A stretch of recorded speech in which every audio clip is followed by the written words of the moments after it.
if you're going to stay on Facebook gaming, as of right now on November 2nd, 2020, yes, you're going to have to play just one game, which sounds awful. And this also brings up good questions about, how do you approach this from a restream strategy? How does this, when you're trying to restream on Facebook, you can only do one game, but you may have different luck on a different platform. Facebook's gaming algorithm does not make this simple on anyone. I was pro algorithm forever until now, actually, when it comes to live streaming. I was thinking if a platform doesn't have an algorithm to help you get discovered, then it's a bad platform to stream on, right? But in this case, and in any case with any streamer, you cannot play one game forever. Even the top guys out there don't play one game forever. And this puts you in a terrible spot as a streamer, and it basically sets you up for long-term guaranteed failure, essentially, if you really think about it. If Facebook Gaming's algorithm is going to require you to build an audience with one game, which, by the way, it still has magical growth. For people that want to play one game, they get from 0 to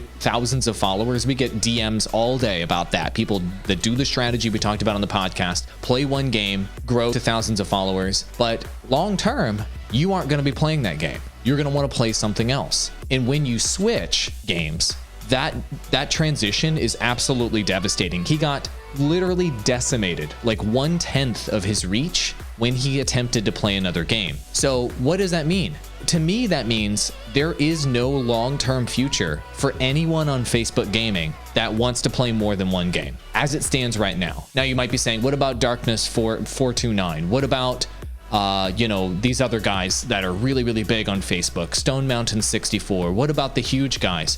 Well, the huge guys fall into one of two categories. Here's Darkness right now. They're like Darkness, where they're one of the top guys on the entire platform. And so they're soaking up all of the suggested from the entire platform, like you've been talking about, and boosting their viewership as a result, and also getting hosted because they're one of the top streams on the platform, and that's keeping their stream alive. That's category 1 of streamers on the platform. Category 2 of big streamers on the platform is they are a one-game streamer.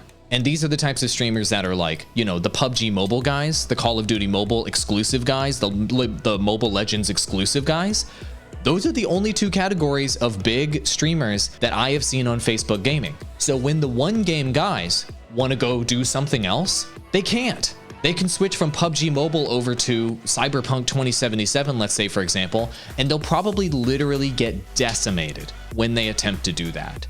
So for me, this is really alarming when it comes to the Facebook Gaming platform overall because of the way its rolling view algorithm works. And to me, it's seeming less viable as a long-term option for streamers, and it's seeming more like a land grab of viewers that you need to siphon to another platform.